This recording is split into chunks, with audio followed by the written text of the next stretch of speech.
District 26, running in the Republican primary. I am a constitutional conservative, and today I have a dear friend of mine. His name is David Arthur.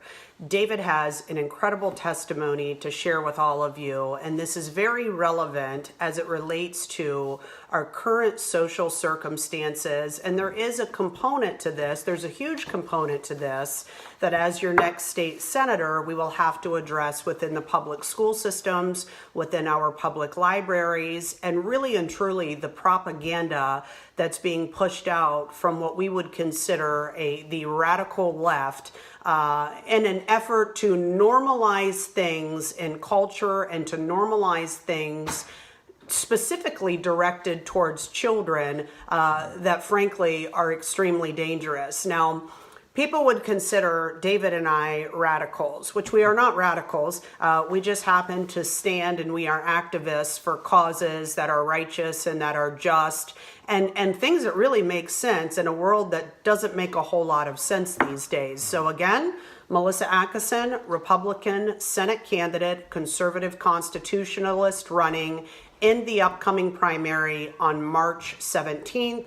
This is David Arthur. I think it's important for you to understand background because as you and I both know, we spend a lot of time using social media to educate the public about the issues, to educate folks about how they can get involved and what they can do when things that are wrong are being fed to you as right. But I think it helps to put some context to this and to give you the tools and to equip you to be able to actually go into the battle of the social circumstances we're in this country right now. So two things. We're going to talk about the legislative side of things, and then we're going to talk about the real world activism that needs to start happening within all of you. Feel free to ask any questions of David.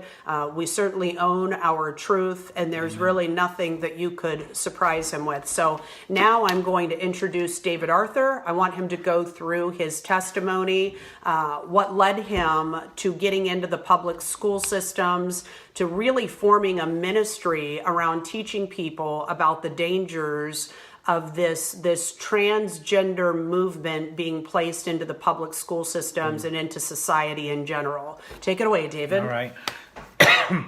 So first of all, I want to start with really challenging everybody to right now to share this video, share it, start what do they call them? Watch parties. Watch party, share it. If you're watching on YouTube or Facebook or Twitter, it doesn't matter. Wherever you're watching, share it because it's about truth. All right. And my story basically is I had no father. My father took his life just before I was born. I grew up with desiring that male intimacy, that male affirmation, confirmation. I grew up needing a man or a male figure in my life. And, it just so happened that there were some men who took advantage of that desire, of that need. And yes, I was molested. I was molested as a child. And I was molested quite a few times. I started associating love and male affirmation with that negative sexual behavior because that's what it is. It's a behavior. And so as I did, I started noticing the women around me who were getting the male affirmation that I really sought, the pats, the hugs, the physical and what's the word I'm looking for? That more intimate relationship. Instead, I was just having a sexual one. And so I started acting like a girl. And, it got to the point where I truly believed that I was a girl trapped in a boy's body. I believed I had the confusion, gender dysphoria. Dysphoria means confusion. So I had gender dysphoria. I believed I was a girl in a boy's body. I believed that God had made a mistake with me. So I figured I better start acting more like a girl, and then I'll get more attention, and it'll be the right kind of attention. And so the more feminine I acted, the more attention I did receive, but it just so happens that it was even more negative attention. And so the molestation or the, and that's what it is. When I say molestation, it's not like men held me down and raped me, but any adult that's involved with a child, it's molestation. So I dealt with that. Got to the point where I was cutting school and hanging out in public bathrooms or at public bus stops, just waiting for that dirty old man to come along. And they always came along. So, 13 years old, I overdosed on pills because you can't be broken and confused. Scoot closer to me. And not... Scoot closer. And not seek a release or something like an escape. And so the escape is drugs and alcohol and more sex. 14 years old, I was living on the streets of Philadelphia. 14 years old, I was buying female hormones in the nightclubs. 14 years old, I was drinking, I was drugging, I was clubbing, I was prostituting my body, I was giving my body away, I was trading my body for drugs or for alcohol or for a place to sleep. And at 14 years old, I was HIV positive. And back then, people were being diagnosed and then they'd be dead within 3 months. Because back then, they didn't have the medicines that they have now. Well, I went to my peers. I went to the older transgenders, the older drag queens. And I said, hey, I'm HIV positive. What am I going to do? And they said, so what? So are we. The one that gave it to you didn't care, so don't care who you give it to. As a matter of fact, take out as many as you can. That was my advice. A 14-year-old, angry with the world, angry with my mother for wanting me and expecting me to be the son that she gave birth to. I wanted to try to be her daughter. And just angry, broken, confused. I was a mess, a hot mess. And that's the way I lived my life for many, many years. And I'll tell you what, while I lived it, I was sincere. I sincerely believed that I was created to be homosexual or transgender or, I mean, back then we only had that. We didn't have 31 different genders to choose from. Because back then we knew it was ridiculous to identify as something that we weren't. Although, and that's why we always said we were a woman trapped in a man's body. Because we knew we were a male. Me, I always said I felt like a woman. But then come to realize that that was really a lie. Because having never been a woman, I could never know what a woman feels like. I'll say. Yeah, you know. I'll tell you what I did experience with all the hormones was an emotional roller coaster and You were taking hormones? Getting like black market hormones and injecting yourself? Injecting myself with hormones, taking pills, hormone pills. And I was on an emotional roller coaster. I would be walking down the street in 1 minute and be laughing. And the next minute I'd be crying. And the next minute I'd be wanting to hurt somebody. It was like a pregnant woman. And I was just a wreck. I was emotionally a wreck. And even more so because I was emotionally and mentally and spiritually so broken and such a mess. And that was my life for, over 30 years I spent in that movement. I went to prison quite a few times. I've been in and out of county jails, in and out of juvenile detention. I've endured a lot more than a lot of people know, and I've seen a lot more than most people can even imagine. A lot of children, I watched a lot of children get recruited into that movement. And like I was recruited. That's what the movement calls it. And when I say the movement, I mean the LGBT movement. The LGBT movement calls it recruited. I was recruited, and I watched children get recruited into that movement, offered money, drugs, alcohol, material things, all kinds of stuff, and just to lure them in. And then they're used up, they're passed around, they're profited off of, and then when they're of no more good, they're tossed out like garbage. And that's why you have such a large population of people who are broken and on psych meds and just a mess. They're in sex trafficking, and then you have from sex trafficking at the porn industry and prostitution, and they're just the last few generations, and it gets worse and worse. And I saw this at the height of it, because when I was involved and when I was transgender, I lived transgender probably a good 20 years out of the 30 plus.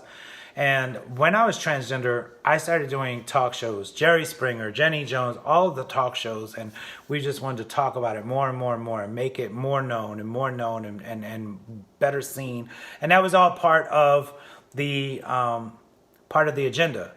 So, and I didn't even know that I was a puppet being used as a part of this agenda, this homosexual agenda that's out there, and it's in print. And I didn't have a clue that I was being used to fulfill this agenda. It's called the Overhauling of Straight America. And it's steps on how to desensitize America to homosexuality and to make it more normal, because, and I'm going to say this and a lot of people aren't going to like it, but it's because the children are the focus in any immoral act. Anything that's immoral and without value, children are the focus. They've always been. So if the enemy, if he can't get them in the womb with abortion, right, then he's going to get them in school. He's going to get them when they're young. He's going to get them amongst their peers. And that's when he wants them. Because if he can get them as children and get them to believe their confusion, then that's how he gets his talons deep into them.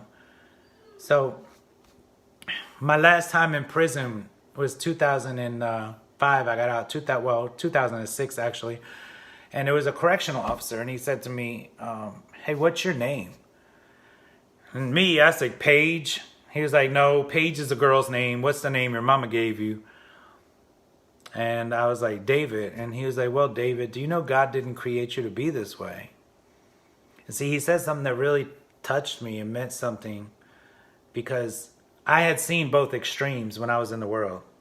I saw the two extremes. I saw God hates you and you're going to burn.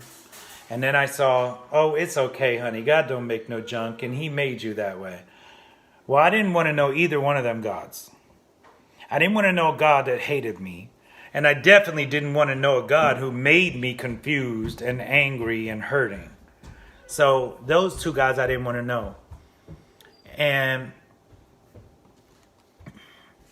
this man told me... You're talking about the corrections officer. At this point, you're in prison. Right. You're living as a woman. Did you transition all the way? I mean, I had breasts and looked like a woman. I lived as a woman 24 hours a day. I wasn't your local drag queen story time person. You know, I didn't just get up and drag for fun. You were literally thinking and living as a woman. I lived as a woman 24 hours a day. I didn't so you live went to a lie. prison I became as a a woman? I went to a man's prison looking like a woman with breasts. And I mean, it doesn't get much more of a spectacle than that, right? But if anybody that knows somebody that's trapped in this movement, in this darkness, in this deception, in this delusion, then you know that it's more or less about being the center of attention or the spectacle, of which I was. And I was on the rec yard, and I was actually cheerleading for the guys playing basketball. You were cheerleading? Cheerleading on the rec yard, shirt tied up, little shorts on. Anybody driving by would have said, "What's the girl doing in the middle of that prison yard?" It was just simple. And when the correctional officer says to me, God didn't create you to be that way. Let me tell you, I was offended. I was hurt. I was angry. My feelings were a wreck.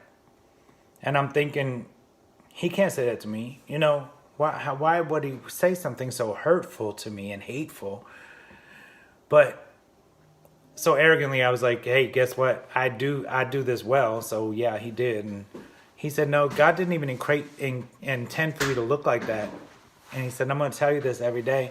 You know, he said something to me as we started to establish a relationship. I started looking for him, right? Like you were looking up to this guy at this point. Because this man, he was the first man in my entire life that ever stood before me that I knew truly and purely loved me, right? He didn't want anything from me. He didn't want to use me. He didn't want to abuse me. He didn't want to use me. He didn't want to abuse me. He didn't want to profit off me. He didn't want to kick me while I was down. He wanted to pour out into me what had been poured into him ever so freely.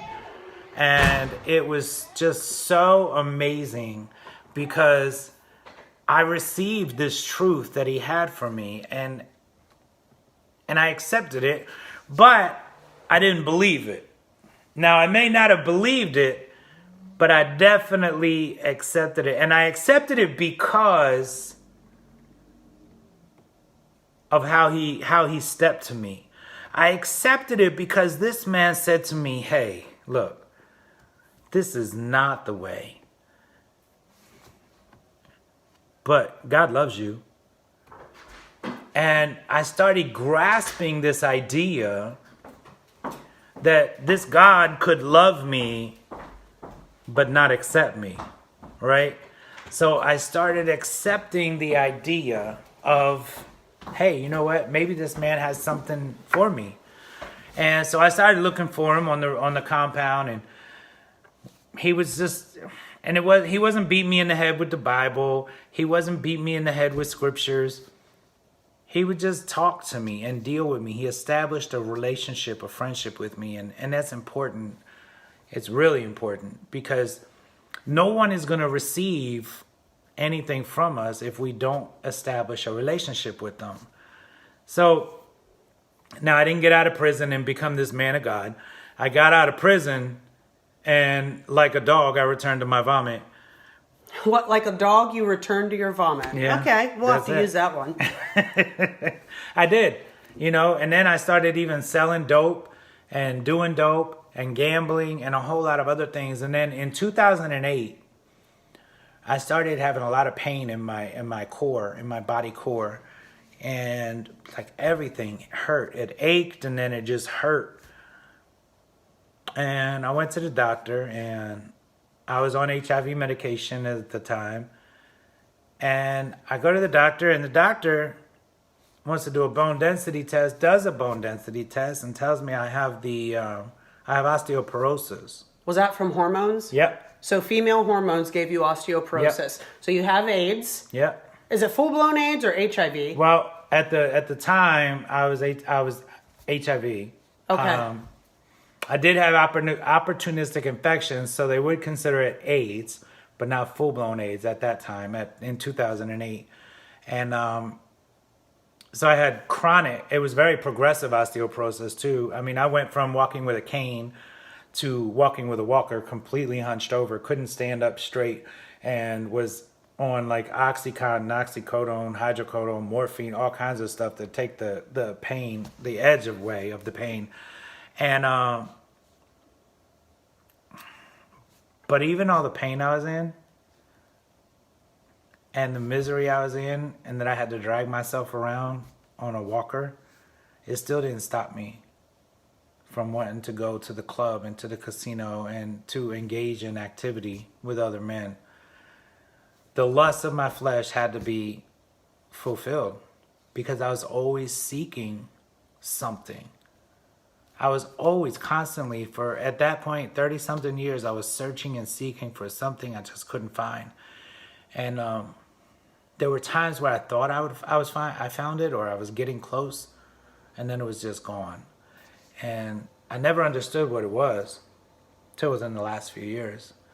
But let's go to when you picked up the Bible. You're 2009. You're dying. Yeah, I get diagnosed full-blown AIDS. I have infections in my brain, infections in my blood. My T cells, my immune system, completely gone. 0 T cells. My viral load through the roof.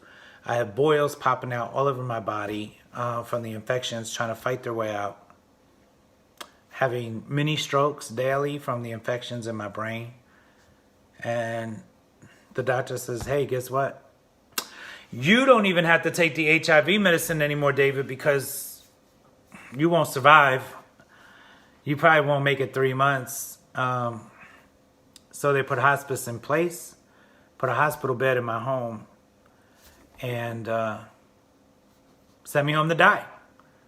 And at that point, I couldn't go anywhere because I couldn't drive, I couldn't do anything, couldn't walk right. And so I laid in that hospital bed, and I knew 2 things. I knew I was afraid to die, and I knew that I was afraid to die because I didn't want to go to hell. Somehow, I knew hell is what I deserved because of the life I lived. And that's when I picked up the Bible. And when I first opened it up, the first verse I ever read in the New Testament was Romans 1:27. And said, man burning in lust for one another, giving up the natural function of the woman. And I slammed it shut, and I was like, really? Because that one passage, like, that was your me. life at that point. It crushed my entire life. It crippled my whole foundation. And I was just blown away. So I opened it back up, and I dove in, and I just dove deeper and deeper and just absorbed all that I could. And I just started reading and doing what I was reading and talking to him and repenting and giving it all to him. And I did this for weeks. And then I woke up one morning and here I am. I'm in excruciating pain. And I'm really confused, as if being a man with breasts isn't confused enough. I'm in so much pain, but I had joy in my heart. And I'm laying there like, okay. And I got it. I finally got it. I know that all this, I've been calling on Jesus, calling out to Jesus, Jesus, praying. I finally understood that I was no longer afraid to die. And I knew I wasn't going to hell. So I was like, okay, Lord, I'm ready. Please take me.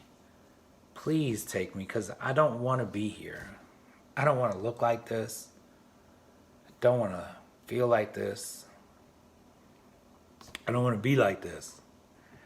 And I said, but I have one request. I said, may somebody come to know you through my death. May you be glorified through my death. And it was that last request that he really honored, because David died and was reborn. And through my death, he's being glorified. Because as he took me out of it, and he touched me, and he lifted me up, and he rose me up, and he heals me, and I go to the doctors, and the nurse practitioner comes in, and she's like, doctor's not coming in here today, David, because he don't have a scientific explanation of what's going on with you. I know, I read that in your book. And I'm like, what do you mean, what's going on with me? And she's like, he's not coming in here because he can't tell you why we can't detect the virus in your system. Mm-hmm. He can't tell you why, after having such a high viral load and no immune system, you even survived. He can't tell you why you're alive. And he can't take that.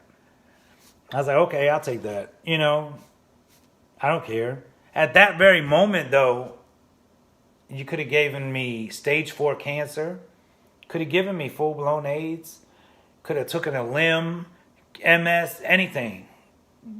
Because I wasn't who I was. And I finally had joy in my heart. And I finally felt like I had purpose. And I never asked God to heal me. in the weeks that I spent reading his word and praying and talking to him and repenting, I never asked him to heal me. I just said I didn't want to go to hell. That was it. And so, because I understood that God wasn't sending me to hell, but he was going to honor my choice to go there. And that was definitely it was a download that I needed, because I needed to understand that it was all about my choices. And I needed to understand it was about the morals and the values of a people. And so as I started growing and just learning, reading, and getting better and getting healthier, and then I go to the doctor and they do a bone density test and they're like, well, there must have been some kind of mistake or something wrong with the machine that they were using, because your bone density is better than that of a man your age should be. And I'm like, well, that's God. And they're like, no, it's just a mistake. And I'm like, well, no, the mistake was me coming here and seeing you when I've already been touched by the great physician. And, I started really looking at my life and what I was desiring. And then I started looking at society and our culture, our immoral culture, that anybody, including children, can go to the mall and see barely naked people. And they can go to the mall and they can see intimate apparel. And they automatically believe that intimacy means something that leads to sex or is sex. And it's not. Intimacy is by definition a relationship. Yeah. It's a relationship. It's a familiar or a familial bond. So you're not wearing none of that stuff in Victoria's Secrets to go have a familiar bond or a friendship with your brother or sister. Right. And so that's how they start tainting the mind with little things like that. And now they're in schools. And when I say they, I mean immorality, basically. But the LGBT movement is what I can speak on. And, I spent over 30 years in that movement. And I was an advocate for them. I used to get called to be on the floats for nightclubs, to represent clubs, and I've just seen so many babies, 11, 12, 13, 14 years old, run away from home, and the LGBT movement will take you with open arms, because they need recruits. And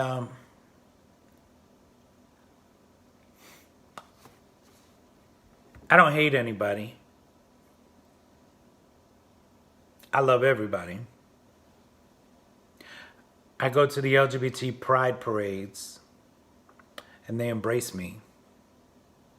They embrace me because I represent, and actually one of them told me why. She said, David, you represent something we're looking for. You represent hope to people that don't have much hope. When you go there and you evangelize at these events, are people mean to you? Not. Yes and no. When I go with just one or two people that are just there to basically watch my back, I'm good. They come up to me like, can I hug you? Can I have one of your books? Stuff like that. But when I go with groups of Christians that don't really do things like I do them, yeah. And there are always a group that are they're just so deep and deeply entrenched in immorality and in that movement that they have to kind of show off for their peers. And sometimes they try to do so, by being nasty and mean.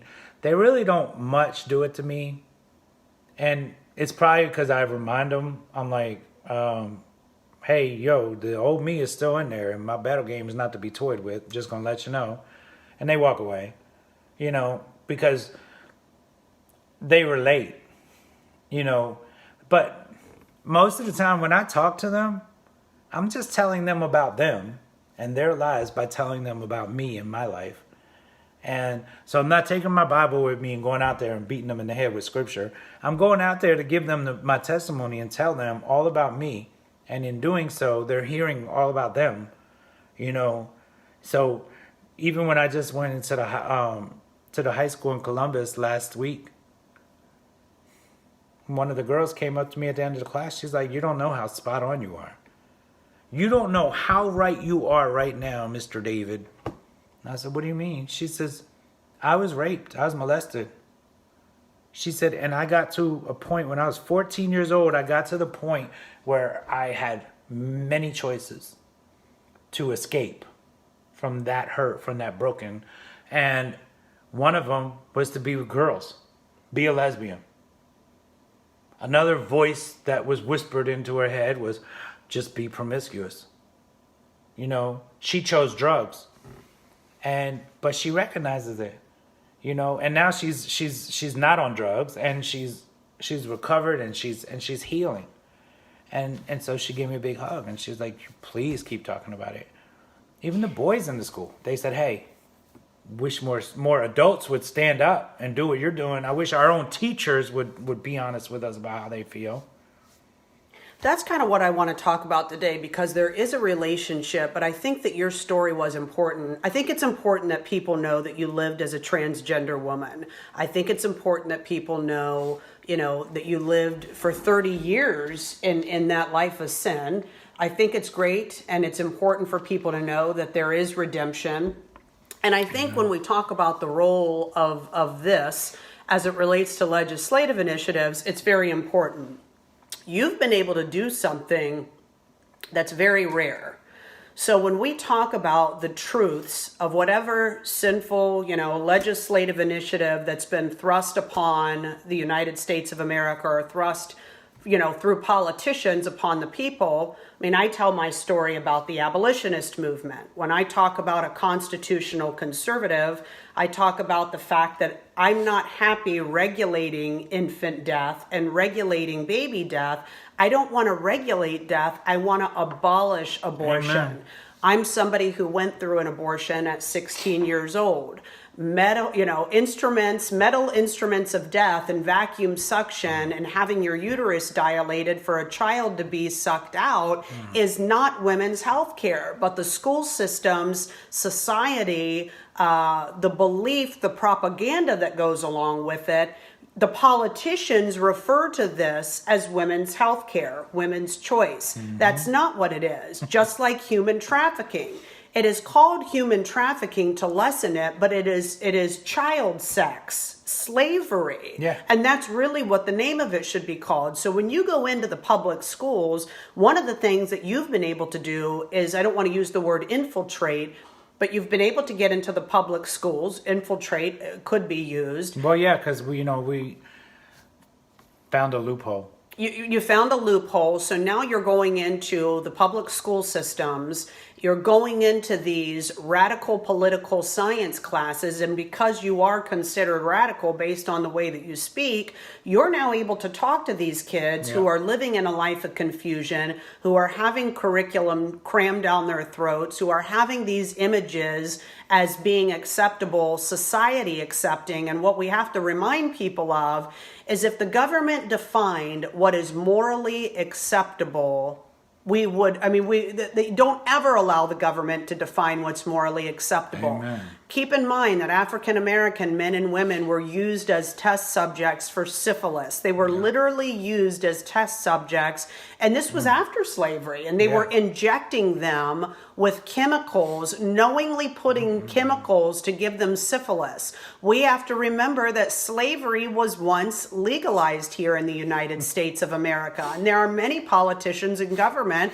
that said that that was morally acceptable. And so when we ended slavery, we didn't do it by regulating it away. We did it with a bloody war, and we literally abolished slavery. And that's the same way that we look at the abolitionist movement. We don't want to cheer when establishment Republicans continuously introduce bills that regulate the death of children. It doesn't matter how you look at it or what stage is what stage. We seek to create a culture of life. An abolitionist of abortion seeks to educate educate the public and to lift the veil to say Roe versus Wade is unconstitutional in its design. Roe versus Wade is a court opinion. Courts don't legislate. Courts give opinion. It's up to the Ohio General Assembly to legislate and to do their jobs. Part of that is educating people with just hard factual truths to say we don't have any obligation to even allow abortion facilities to be operating. And from our perspective, if you can't do the bare minimum of protecting the most innocent, how can you expect these people to legislate in a way on the economy or anything else if they're not willing to speak truth to light? So the work that David's doing, some of it is very similar to the work that Ohio Value Voters is doing. It's a conservative organization, Christian-based organization, where they take a look at legislative loopholes that are allowing these types of indoctrination methods into the public school systems. So David going into the public school system, talking about his life, living as a transgendered female at one point, having AIDS, living through chemical, hormones being pumped into his body until the point that his body couldn't take it anymore. I hate to sound so graphic, but being a man who took medication so that you had breasts, that doesn't make you a woman. I'm a woman. Yeah, like David could never know what it's like to be me, what it's like to be a woman, just like I don't know what it's like to be a man. So having him in the public school systems for me is very important. That's an issue that we have in this country when it comes to First Amendment rights.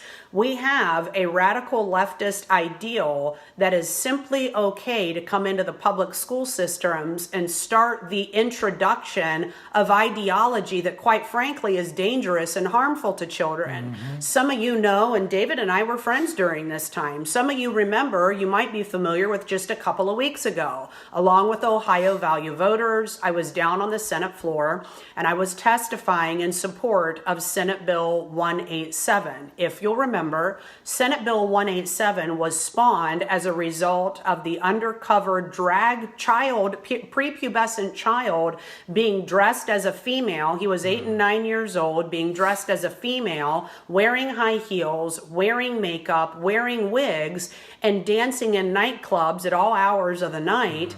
With his mother present, where he was receiving cash tips shoved down his fake cleavage and down the back of it. What is going on in this country that I'm even down testifying on behalf of bills to keep children safe from exploitation? Frankly, in the state of Ohio, the Ohio Revised Code is very specific. We are to teach abstinence in the schools. However, that's not what's being taught in our public school systems. They used to teach the scientific evidence of sperm meets egg, a man and a woman being together, having a sexual relationship, and a child coming as a result of a fertilized egg and embryo and then the development of a child. That's not what they're teaching in the public school systems right now. You have groups like Diane Stover, John Stover, Teresa and Jim Kerg, who are working with the school systems, and they are uncovering what's actually in the school systems, which is called comprehensive sex education. Comprehensive sex education is losing the focus on sperm meets egg, man and a woman connected to have a child, and they are now introducing concepts and gender spectrums and confusing materials and feel-good or pleasurable activities as a part of the educational curriculum. So I want to really talk about the fact that your legislators have an obligation to take a stand on these issues. As the taxpayer, we pay our taxes for our children to go into an environment where they are to receive an education. How we have turned into a situation of where these indoctrination materials are arriving into the school systems is completely beyond me. The second incident that I can tell you about, and I took a lot of flack over this, was when I was involved with shutting down and shining a light on Drag Queen Story Hour in Delaware, Ohio. But it wasn't just in Delaware, Ohio. Libraries are funded. These are taxpayer-funded facilities. to use the public school systems, just so most of you may not know this, but how I found out about the Drag 101 that was being taught at the school, it was specifically targeted towards children 12 to 17 years old.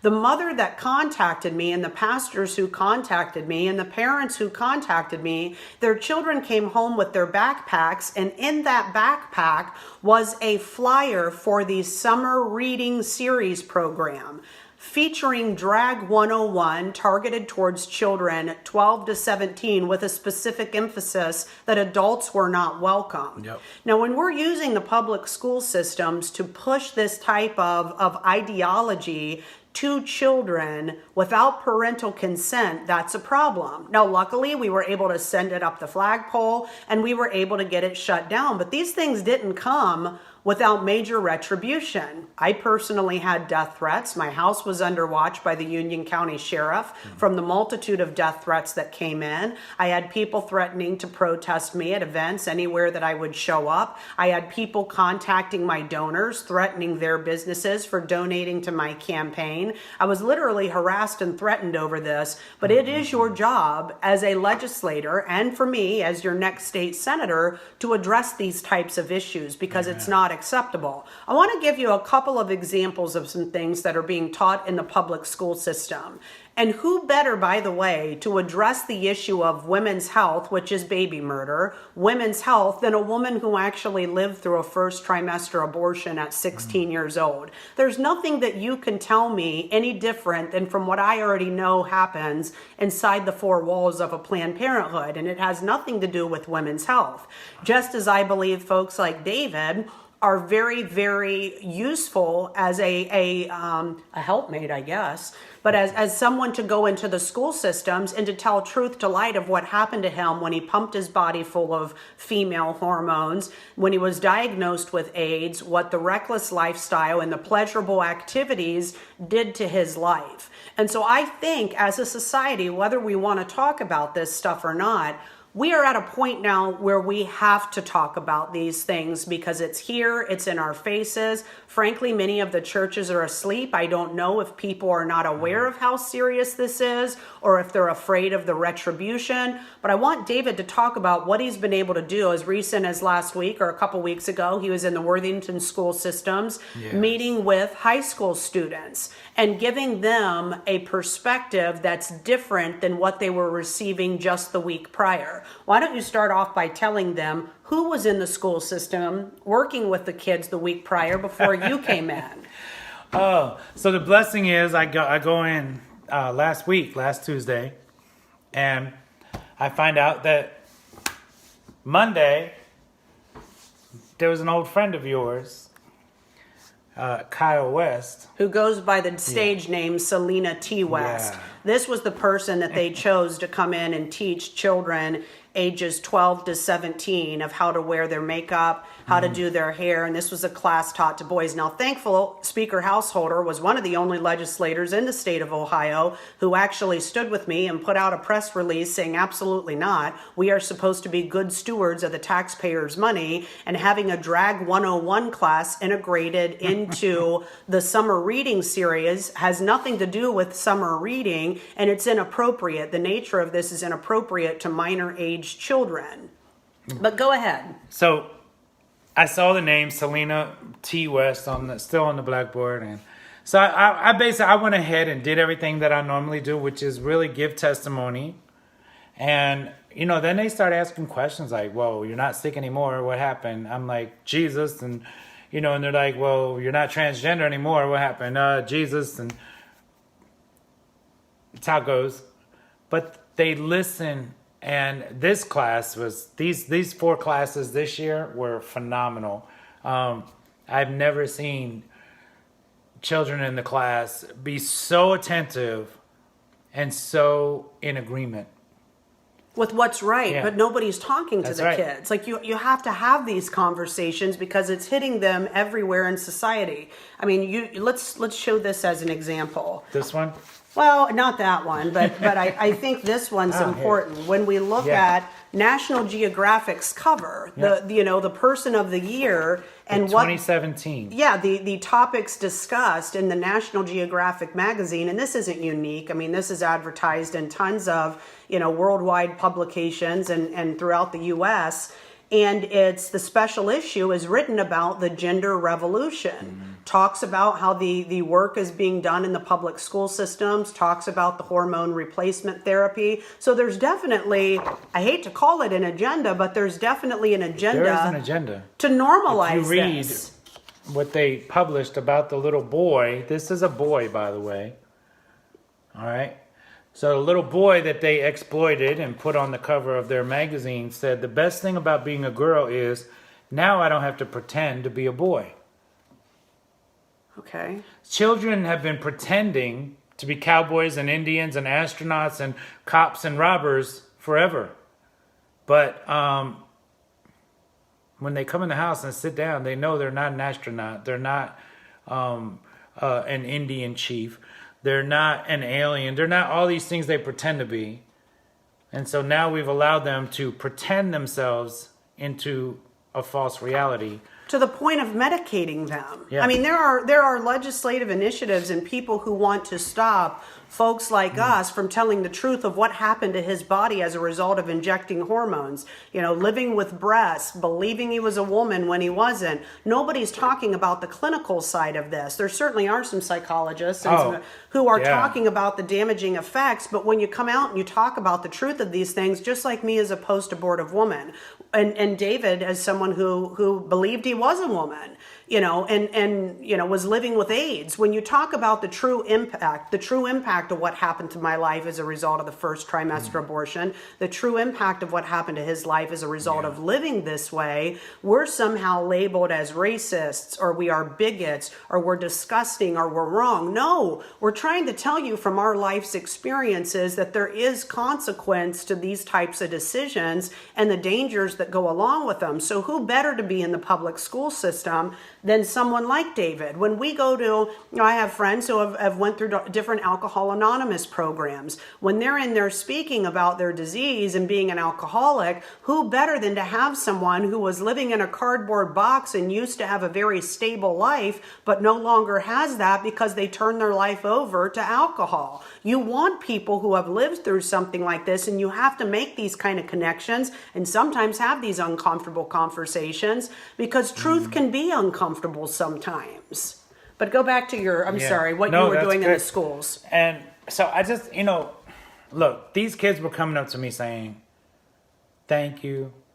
I wish more people would stand up and tell us this. They know it's the truth. So the ones who still want to believe the lie or the delusion are the ones who get angry. And then they're getting angry at their fellow students because their fellow students are agreeing with you.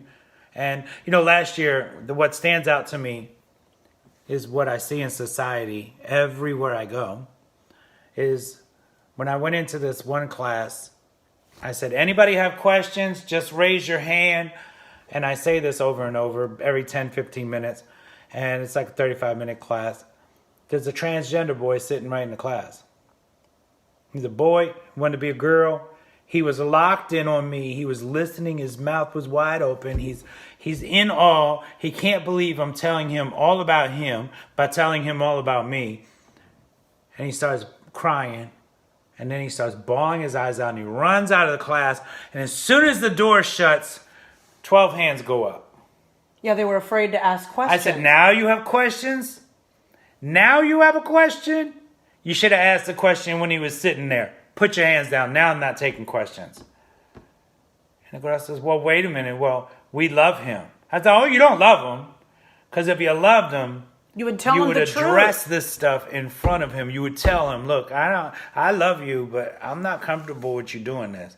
And no, but instead what you're doing, and what a lot of people are doing, especially parents, is that they're loving these people to death. They're loving them, literally, they're loving them straight to hell. And they're loving them deeper into their darkness, deeper into their delusion. And I just say that, their blood will be on your hands. But, in 2017, you know who the cover girl was? No. the face for CoverGirl was a 16-year-old boy. 16-year-old boy was praised because, he had a way with makeup. And he could be the new CoverGirl. This is what I'm talking about when it comes to normalcy. If we want to take it back historically and we look at slavery, I've told this story before. Most people who know my family, they know about this, but on my dad's side of the family, great-great-great-grandfather, he was one of Ohio's most famous escaped slaves. Read about him. He's a very interesting individual. His name was Henry Hutchinson. He escaped slavery not once, but twice. After the Emancipation Proclamation, they moved to Gallia County, Ohio, where they lived in a community, and the community is called the Poke Patch. And the Poke Patch is still very important to Ohio history today. And so my great-great-great-grandfather, he married a prominent abolitionist, and they worked to establish this framework in the Baptist church, and the church is still there. And if you go to Southern Ohio, those of you who have followed my candidacy throughout the years, they know about this side of my family. It's an incredible story, but he married an abolitionist of slavery. He fought on the side, in Ohio, he was able to fight. He was a soldier fighting against slavery. When they advertised him, the first time that he escaped, they advertised him in the public newsletters, all of the communications and newspapers. They advertised him in the livestock. They advertised a man in the livestock who had escaped slavery. So when I tell you that society can make things so normal and reduce you to the size of being worth an animal, I mean to tell you that government is not the moral indicator of what's right and what's right and what is wrong. Never has been, never will be. So when we talk about what's going on in the Ohio General Assembly, when we talk about what's happening in the public school systems, I want you alert and I want you awake to these things. I had one guy ask me the other night, "You're not an activist, you're a politician." That's probably the dumbest thing that I'd ever had somebody say to me. As a politician, it is my job to be an activist for the right and just cause on behalf of the people. So being an activist, sharing truths, digging into the loopholes in Ohio law, closing loopholes, educating at the public school level, making sure that our young women understand that abortion is not just a medical procedure, and the devastating effects that came with my life as a result, and that's why I'm in the pro-life ministry and the abolitionist movement. That's where we've got to be as a society. We have to have conversations like this. Look at how we can talk right now.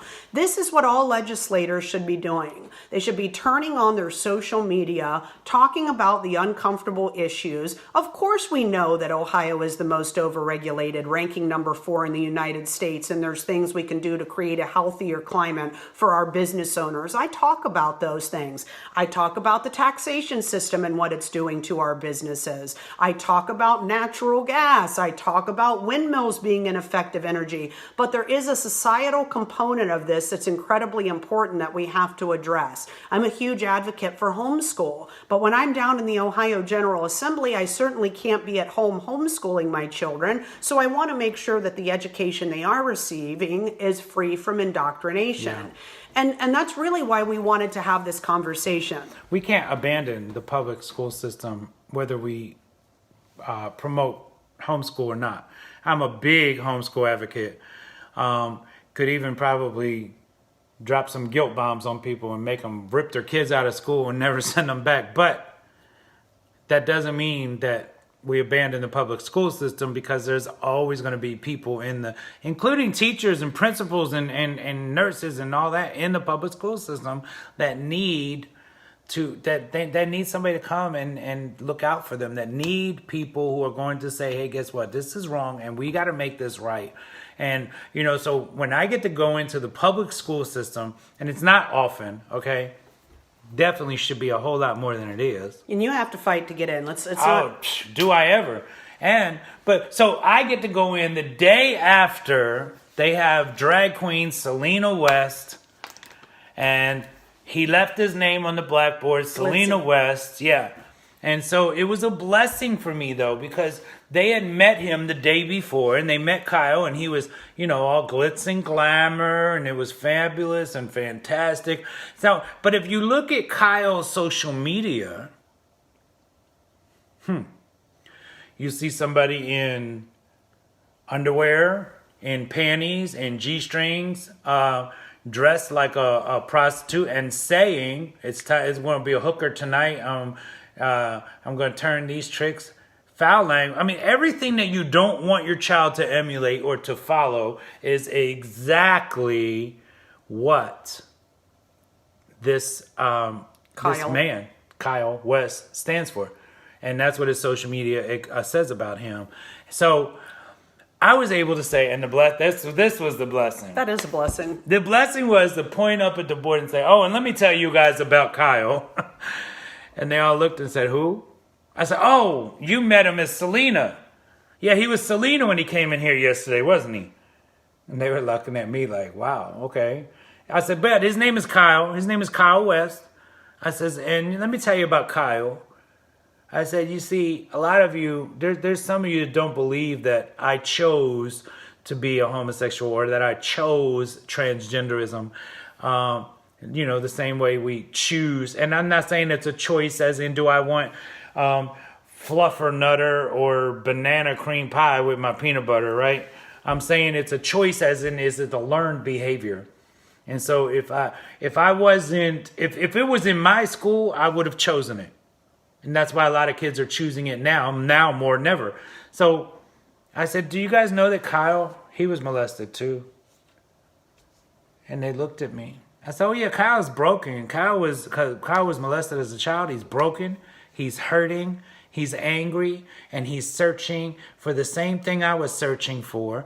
And every time he thinks he finds a sliver of it, it falls out and it crumbles. And that leads him deeper and darker into his sin. I said, the difference between me and Kyle is that Kyle just plays dress up. Kyle just gets in the mood and puts on a wig and some makeup and some stuffing and padding here and there, and he tries to emulate a woman. But I lived it. I didn't live a lie. I became the lie.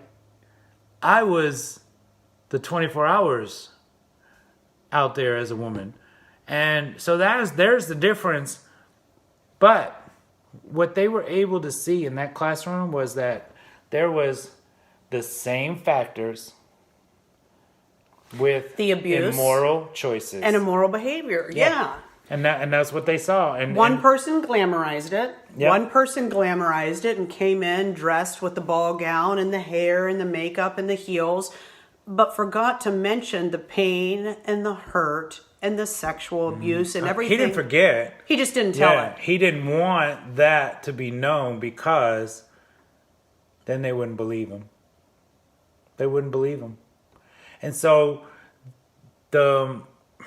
all the other ones, and their names escape me because I can't stand using their drag names, but they're all broken individuals, So one thing I want to make clear is that everybody needs to understand that these people, every single one of them, including Kyle, are broken, are forgivable, and are in need of forgiveness. And they're also sincere. Sincerely wrong, but sincere nonetheless. And so because they're sincere, we have to stop going after the individuals and start going after the system. We have to start going after the things that we can change, like the curriculum. And so if I had kids, look, I don't want my kids going in and learning that there's 31 genders and I think social media is like 151 genders or something like that. But I don't want my kids learning that because there's only male and female. It's biologically and scientifically factual. Let's talk about the educational component of what's biologically and scientifically factual. That I can get behind being in the school systems. What I can't get behind is the synthetic making of an appearance of something that isn't real, and that's very damaging to children. Right. So I met a young man last year in the high school who said, well, I'm cis male. What is that? I said, you're what? I don't know. He had to school me. Oh, okay. And so I was like, well, wait a minute. You're what? I was like, cis male? I'm like, I thought, and I wasn't being funny, but I was like, does that mean you're a sissy? And he was like, no. It means that when I was born, the doctor assigned me male at birth, and I identify as a male, and I am a male. Boy, shut your mouth. Are you kidding me? No. And I'm like, I leaned over to his desk. I said, dude, look, that's because you're a male. And that's what God created you to be. You know? And he just looked at me like I was crazy. And so I started looking, and I want to know. I want to know what they're being taught, because this kid just came at me like I'm cis male. Like I was supposed to be like, yeah, good, go, yes. And I'm like, you identify as a male, and you were assigned male at birth because you're a male. Because males have dinks and girls have noonies, and you have a dink and you're a male. We're going to edit that part out. Sorry. That's real. All right. So, sex is assigned at birth. Now, this is a handout, okay, from the high school. Buckle up and get ready for this one, friends. Yeah. So, sexual orientation, a person's physical, romantic, emotional, aesthetic, and or other form of attraction to others. First of all, I believe the scriptures, right? So I can only give a scriptural point of view. And so scripturally, we're all designed in a good, perfect, heterosexual design that can't be changed, no matter what sin we choose. But if you want to believe that that somebody can be attracted, same-sex attracted, it's still not an orientation. It's a preference. But they're teaching this now by definition in the public school system. And what would your orientation have to do with your physical, your romantic, your emotional, or your aesthetic? Nothing. Nothing. So it doesn't make sense. And so what they're teaching, and all of the definitions, they contradict one another. Okay? So one thing you have to always remember is none of them coincide with each other. So they kind of obliterate the previous ones. So sex is assigned at birth. Did you know that the medical community assigned you female at birth? Are they? This is now in the schools. This came from Worthington, Kilbourne. So the now assignment and classification of people as male, female, or intersex based on physical anatomy at birth. That's your sex assigned at birth. Now, let me say this, because intersex, that's a new word. Yeah, what is that? That's a new word for hermaphrodite. Oh, okay. So they'll say, well, hermaphrodites are male and female. No, they're not. Like, we're talking about 0.01% of the population. But let's talk about them. Let's talk about them for a moment, right? Because the truth is that no hermaphrodite has ever been born in history that has ever had total, complete, and functioning male and female organs. Ever. So either one or the other of the genitalia is functioning, total, and complete. And you know how they can determine which one? By a DNA test. Because your DNA determines if you're male or female. Okay. Your DNA determines your genitals. What's this? Oh, the gender binary, right? That is a system of... Is that binary? Gender binary? Okay. Yeah, binary. A system of viewing gender as consistently solely of two opposite categories termed male and female. That's the gender binary, in which no other possibilities for gender or anatomy are believed to exist. See how they try to word it like it's so horrific? And you see how this one... Yeah, I do. The true genders, right, has a huge paragraph, right? and they try to word it like it could be up for speculation. yeah, like in which no other possibilities for gender or anatomy are believed to exist. Some feel that because the binary genders are the only ones recognized by general society as being legitimate, they enjoy an unfairly privileged status. And unfair, kind of like white privilege. Listen, I mixed with a lot of different things, I'll have you know. Well, white privilege. But rock bottom has always built up better character than white privilege any day. And I could tell you all about rock bottom. The system is thus seen as oppressive to anyone who defies their sex assigned at birth. But particularly... Who can defy your sex at birth? How can you defy that? Is this real? This is so I know, you were handed this at school. Okay. But particularly those who are gender variant. I'm telling you, this is what they've been shoving down your kids and your grandkids' throats, right? And now it's just this year that I'm seeing these kids are like, we don't believe that crap. Gender identity. One's internal sense of being male, female.